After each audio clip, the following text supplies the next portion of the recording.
तो जो आज की हमारी न्यूज़ है वो है कृषि कार्यक्रम योजना 2025। मतलब जो कृषि कार्यक्रम योजनाएं चलाई जा रही हैं भारत में कृषि उत्पादन के लिए जो सरकार द्वारा अन्य विभिन्न प्रकार की योजनाएं जो कि हैं लागू की जा रही हैं उनके बारे में जानेंगे। तो चलिए देखते हैं कि पीएम धन धान्य योजना का ऐलान बढ़ेगी कि किसानों की आमदनी। जो कि किसानों के द्वारा जो फसलें बोई जा रही हैं उन फसलों की जो उत्पादकता है वो बढ़ाई जाएगी, जिससे कि उनका जो बिक्री भी बढ़ेगी तथा उसकी जो आमदनी है वो अच्छी होगी। तो अब हम देखते हैं कि सरकार ने कृषि कार्यक्रम शुरू करने के लिए 36 योजनाओं का विलय किया। जो कि कृषि कार्यक्रम है कृषि कार्यक्रम जो शुरू किए गए हैं उसके लिए जो सरकार है उन्होंने 36 योजनाएं हैं जो वो लागू की हैं, विलय किया है। कहा गया है कि जो 36 योजनाओं को लागू करेंगे कृषि कार्यक्रम हेतु। तो अब हम देखते हैं कि 2025 में बजट में घोषित प्रधानमंत्री धन धान्य कृषि योजना का उद्देश्य 6 वर्षों के लिए 24,000 करोड़ रुपए में वार्षिक परिव्यय के साथ कृषि उत्पादकता और टिकाऊ प्रथाओं को बढ़ावा देना है। कि जो ये कृषि योजना है इसका जो उद्देश्य है वह है जो कि 6 वर्षों के लिए 6 सालों के लिए जो कि 24 करोड़ रुपए में वार्षिक परिव्यय, जो कि वार्षिक 1 साल में फसल उत्पादकता से जो कि हमें जो पूरे वर्ष में जो फसल उगाई जाती है उससे जो कि हमें कि वो जो पैसा मिलता है उसकी कीमत जो मिलती है उसमें जो कि है 24,000 करोड़ का जो कि है उसका बढ़ावा देना है। जो उसमें तो 24,000 करोड़ और पैसे जोड़ने की जो कि है नीति चलाई जा रही है। तो इसमें आगे हम देखते हैं कि जो प्रधानमंत्री धन धान्य कृषि योजना का उद्देश्य पंचायत और ब्लॉक स्तर पर फसल उपरांत भंडारण क्षमता को बढ़ाना, सिंचाई सुविधा में सुधार लाना और दीर्घकालीन अल्पकालीन ऋण की उपलब्धता को सुगम बनाना है। जो कि प्रधानमंत्री धन धान्य कृषि योजना है जो उसके उद्देश्य यह है कि जो पंचायत और जो ब्लॉक स्तर हैं उन पर जो फसल उत्पादन के बाद जो कि फसलें बिकने के लिए जाती हैं, जो वहाँ पे भंडार करने के लिए जो फसलें बेची जाती हैं तो उनका जो भंडारण क्षमता उसे बढ़ाना है। जो कि भंडार करने वाले जो वहाँ पे बने हुए कारखाने बने हुए इत्यादि बने हुए उनके लिए जो कि हम वहाँ पर जो कि बड़े बनाए जा रहे हैं उनको, ताकि वहाँ पर फसल का भंडारण किया जाए, फसल को स्टोर करके रखा जा सके। सिंचाई सुविधा में सुधार लाना, कि जो सिंचाई सुविधा खेतों में जो पानी इत्यादि की आपूर्ति होती है तथा जो बीज इत्यादि होते हैं उनमें भी जो कि है सरकार जो कि है सुधार लाना चाहती है। और एक अल्पकालीन ऋण की उपलब्धता को सुगम बनाना, जो कि अल्पकालीन ऋण जो कि उसमें कीमत होती है फसल बेचने के बाद उसके जो ऋण है उसमें भी बढ़ावा देना है। तो अब हम देखते हैं आगे, कि इसमें आप देख सकते हैं कि जो कि चलाई जा रही हैं इनका जो मुख्य उद्देश्य यह है कि जो कि वर्ष में जो फसल उत्पादकता से जो हमें जो पैसा मिलता है, जो कीमत मिलती है उसमें जो कि 6 साल आने वाले 6 सालों में जो कि 24,000 करोड़ रुपए का जो कि है बढ़ोतरी करना है।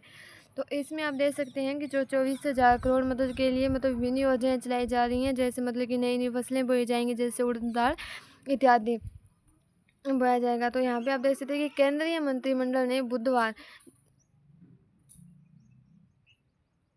तो यहाँ पर ऐसे जो केंद्रीय मंत्रिमंडल ने बुधवार 16 जुलाई 2025 को देश भर में उत्पादकता और टिकाऊ कृषि पद्धतियों को अपनाने में वृद्धि के लिए प्रधानमंत्री धन धान्य कृषि योजना या PMDDKY मंजूरी दे दी है। जो कि केंद्रीय मंत्रिमंडल है, जो कि केंद्रीय सरकार है, उन्होंने बुधवार 16 जुलाई 2025 को पूरे देश में जो कि उत्पादकता और टिकाऊ कृषि है, जो कि स्थान कि जो उत्पादकता है, जो फसल की उत्पादकता है उसे बढ़ावा देने तथा जो कि टिकाऊ कृषि जो पद्धतियाँ हैं उनको अपनाने में वृद्धि के लिए तथा जो कि जो कि टिकाऊ पद्धतियाँ हैं कृषि की, जिससे कि कृषि में काफ़ी कि सहायता प्रदान होती है, उसमें वृद्धि करने के लिए जो प्रधानमंत्री हैं उन्होंने धन धान्य योजना जो है उसे लागू मंजूरी दे दी है कि ये जल्द ही लागू हो जाएगी। तो यहाँ पे हम देखते हैं कि जो इस योजना की घोषणा इस साल के बजट में की गई थी। कैबिनेट के बारे पत्रकारों ने बात करते हुए केंद्रीय मंत्री अश्विनी वैष्णव ने कि केंद्र ने 11 मंत्रालयों की 36 योजनाओं को PMDDKY में दिया है, जिसका परिव्यय 2025-26 से शुरू होकर 6 वर्षों के प्रति वर्ष 24,000 करोड़ होगा। उन्होंने कहा कि इस योजना में करोड़ किसानों को मदद मिलेगी। जो कि यह योजना है इस योजना की घोषणा इस साल के बजट में ही की गई है, मतलब जो कि 2025 लागू हुआ था तभी इसकी घोषणा की गई थी।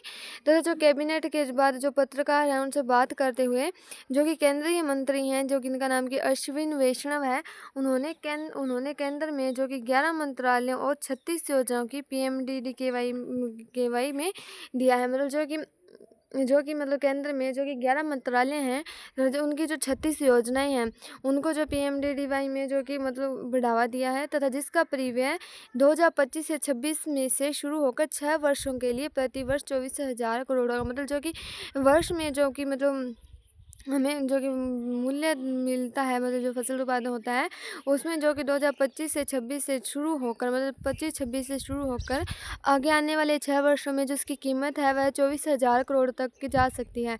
उन्होंने कहा कि इस योजना में करोड़ किसानों को मदद मिलेगी। उनका जो मानना है वह कह रहे हैं कि जो पूरे देश में मतलब करोड़ किसान परिवार रहते हैं लगभग, तो जो करोड़ किसान हैं उनको जो कि कृषि कार्यक्रम जो कि है कृषि से संबंधित सुविधा दी जाएगी धन धान्य कृषि योजना के तहत। अब हम आगे देख लेते हैं कि जो यहाँ पे आप देख सकते हैं विभिन्न प्रकार से ये कृषि को जो कि हम अपना काम कर रहे हैं खेतों में। तो यहाँ पे देखते हैं कि जो बजट 2025 की बड़ी बातें, किसानों के लिए ऐलान। मतलब जो कि बजट 2025 है उसमें जो कि किसानों के लिए बड़ा ऐलान किया जा रहा है। तो चलिए हम जानते हैं कि ये बड़ा ऐलान क्या है। केंद्रीय वित्त मंत्री निर्मला सीतारमण सांसद ने बजट पेश करी है। यह बजट 8वीं बार प्रस्तुत किया जा रहा है।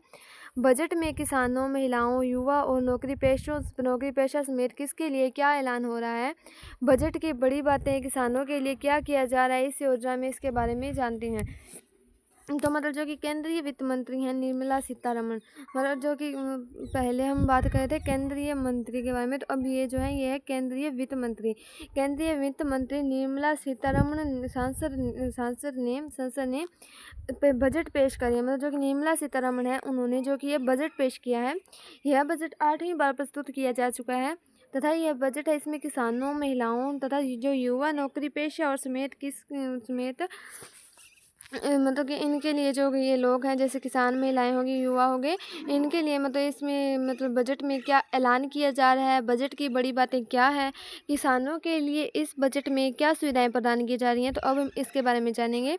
तो आप यहाँ पर देख सकते हैं कि मोदी सरकार के किसानों को तोहफा PM धन धान्य कृषि योजना, मतलब कि जो कृषि योजना है वह भी चलाई गई है। तथा जो बजट है इसमें भी क्या दिया गया हम यहाँ पे देखते हैं कि जो आगामी 6 साल हैं उनमें जो मसूर, उड़द और तुअर जैसी दाल, मतलब जो कि हम दालें यूज़ करते हैं नॉर्मल मूंग की दाल हो गया, ऐसी दाल हो गया, तो मतलब ये तो उत्पादन किया जाता था जो भारत में, लेकिन जो मसूर, उड़द और तुअर जैसी दाल है जिनका उत्पादन नहीं किया जाता, तो अब हम जो कि है इनकी पैदावार भी जो कि है भारत में की जाएगी। तो जो आने वाले 6 साल में मतलब कि इसका पूरा उत्पादन भारत में होने लगेगा।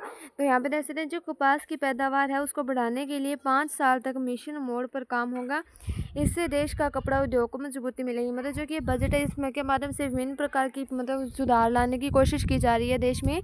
तो यहाँ पे आप देख सकते हैं कि जो कपास की पैदावार है उसे बढ़ाने के लिए लगातार जो 5 वर्ष के लिए जो कि है मिशन है, ये मोड़ पर होगा। मतलब कि जो मतलब मुख्य जो कि मतलब ध्यान है वह कपास की फसल पे दिया जाएगा, तथा जिससे कि जो कि देश का जो कपड़ा उद्योग है उसको जो मजबूती मिल सके, तथा देश जो कि है वो देश में आगे बढ़ोतरी हो सके। तो अब हम आगे देखते हैं कि जो किसान क्रेडिट कार्ड पर जो कर्ज की लिमिट थी वह 3 लाख, जो किसान क्रेडिट कार्ड था उस पर जो कि कर्ज की जो लिमिट थी वह 3 लाख से बढ़कर 5 लाख होगी। इसके जरिए 7.7 करोड़ किसानों को और मछुआरों को ऋण दिया जाएगा। मतलब जो कि किसानों को जो मतलब अभी जो कार्ड बने थे, कोई मतलब अनाज से संबंधित कार्ड था, कोई पशुओं पर आधारित था, तो कोई कृषि पर आधारित था, तथा जो किसान क्रेडिट कार्ड है तो उसकी लिमिट जो थी जो कि 3 लाख थी, तो अब वह लिमिट है वह बढ़कर जो कि 5 लाख हो चुकी है। इसके जरिए जो कि 7.7 करोड़ किसानों को और मछुआरों को ऋण दिया जाएगा। मतलब कि जो यह किसान क्रेडिट कार्ड है इस पे जो कि मछुआर और मछुआरे हैं और जो गरीब किसान हैं उनको जो कि है मतलब कि 7.7 करोड़ किसानों को जो कि है कर्ज दिया जाएगा किसान क्रेडिट कार्ड के पर।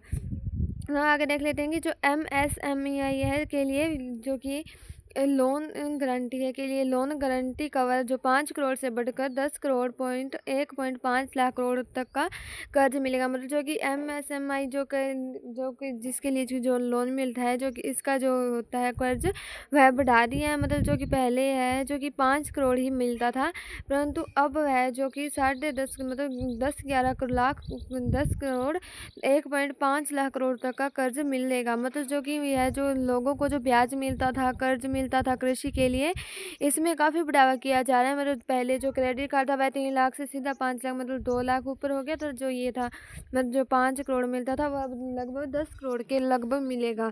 तो अब हम देखते हैं कि जो फसलों की उपज है उसको बढ़ाने के लिए जो PM धन धान्य योजना है वह शुरू की जाएगी। मतलब जैसे कि हमने पीछे जाना कि ये जो PM धन धान्य योजना है ये लागू की जा रही है किसानों की सहायता करने के लिए, जिससे वह कृषि उत्पादकता में बढ़ोतरी कर सकें। तो इसमें हम देखते हैं कि इस योजना से 1.7 करोड़ किसानों को फ़ायदा होगा। मतलब जो कि यह योजना है इससे जो कि है कहा जा रहा है कि देश में करोड़ किसानों को जो कि फ़ायदा होगा, करोड़ किसानों को सहायता प्रदान की जाएगी। राज्य सरकार के सहयोग से देश के 100 जिलों में ये योजना चलाई जाएगी। मतलब जो कि राज्य सरकार है, राज्य सरकार के तहत जो कि देश है, मतलब जैसे कि राज्य सरकार एक राज्य की सरकार है, उसके द्वारा जो कि देश के 100 जिलों के में जो कि योजना चलाई जाएगी। मतलब इस योजना के में यह सिस्टम रखा गया है कि मतलब जैसे राजस्थान की सरकार होगी, जैसे पंजाब की सरकार होगी, तो ये जो सरकारें हैं इनका मतलब जो काम है वह सिर्फ इतना ही नहीं है कि वे सिर्फ अपने राज्य में ही चलाएंगी। अगर राज्य कम है तो वह दूसरे मतलब अब अगर अपने राज्य में ज़िले कम हैं तो वह अपने राज्य के ज़िलों के अलावा दूसरे राज्यों में भी यह योजना को लागू कर सकती है, किसानों की सहायता कर सकती है। तो अब हम देख सकते हैं कि PM किसान से बड़ी है प्रधानमंत्री धन धान्य कृषि योजना। मतलब जो कि PM किसान जो पहले की योजना चलाई गई थी, तो उसके बाद जो कि मतलब उसका जो इतना मतलब कि सहायता में सहयोग नहीं रहा था कृषि कार्यक्रम में। तो जो अब है जो है प्रधानमंत्री धन धान्य कृषि योजना चलाई जा रही है, जिसके द्वारा किसानों की हर तरफ से जो कि है सहायता करने के प्रयास किए जा रहे हैं। तो अब हम आगे देखते हैं कि जो सरकार द्वारा कृषि उत्पादन में सहायता। तो चलिए अब इसके बारे में देखते हैं कि सरकार ने कहा है कि यह योजना 100 जिलों की कृषि उत्पादन में सहायता करेगी। उन्होंने कहा कि ज़्यादा नहीं तो प्रत्येक राज्य से एक जिला इस योजना में शामिल किया जाएगा। मतलब जैसे कि यह योजना है जो 100 जिलों की कृषि उत्पादन में सहायता करेगी। मतलब 100 जिलों का कृषि उत्पादन में सहायता करेगी। तथा देश में विभिन्न राज्य हैं, लगभग मतलब बहुत सारे राज्य हैं। तो सरकार का कहना है कि मतलब अगर मतलब किसी भी राज्य से अगर कोई सहयोग नहीं मिला तो कम से कम प्रत्येक राज्य में से एक जिले को तो इस योजना के तहत रखा जाएगा तथा इस योजना से उन्हें सहायता प्रदान की जाएगी कृषि उत्पादन में। अब हम देखते हैं कि जो इस योजना के तहत पंचायत और ब्लॉक स्तर पर कटाई के बाद भंडारण क्षमता बढ़ाना है, सिंचाई सुविधाओं में सुधार करना और दीर्घकालीन अल्पकालीन ऋण की उपलब्धता को सुगम बनाना है। मतलब जो कि ये योजना है जो इसके तहत जो मतलब जो कि पंचायत और ब्लॉक स्तर है, जहाँ पर फसलों को बेचा जाता है किसानों के द्वारा, उसके भंडारण करने की क्षमता कम है तथा वहाँ पे भंडारण करने के जो क्षमता है उसे बढ़ाई जाए, जिसके लिए काफ़ी प्रयास किए जा रहे हैं। यह योजना 11 विभागों की 36 मौजूदा योजनाओं और क्षेत्र के साथ स्थानीय भागीदारी के अभिसरण के माध्यम से कार्यान्वित की जाएगी। मतलब जो कि यह योजना है यह 11 विभागों की 36 मौजूद योजनाओं मतलब जो कि 36 योजनाएं चल रही हैं, उनको जो कि 11 विभागों और क्षेत्र के साथ स्थानीय भागीदारी के अभिसरण के माध्यम से जो कि कार्यान्वित की जाएगी, मतलब इन्हें लागू किया जाएगा। तो अब हम आगे देखते हैं इसके बारे में। तो मतलब जैसे कि ये न्यूज़ है, तो जो आज की हमारी न्यूज़ थी वह थी कृषि उत्पादकता से संबंधित। राज्य सरकार द्वारा ये धन धान्य कार्यक्रम जो चलाया जा रहा है, कृषि कार्यक्रम योजना 2025 जो चलाई जा रही है, इसके तहत हर तरफ से जो किसान है उनकी सहायता करने का प्रयास किया जा रहा है। तो मतलब जैसे कि कहा जा रहा है कि 5-6 सालों में इसे मतलब अच्छी तरह से विकसित कर दिया जाएगा, जिससे कि मतलब भारत जो देश है वह भी मतलब कि बढ़ोतरी करेगा तथा जो विकसित देशों की श्रेणी में जल्दी आने लगेगा। तो आज की हमारी जो न्यूज़ है वह कंप्लीट हुई। Thank you.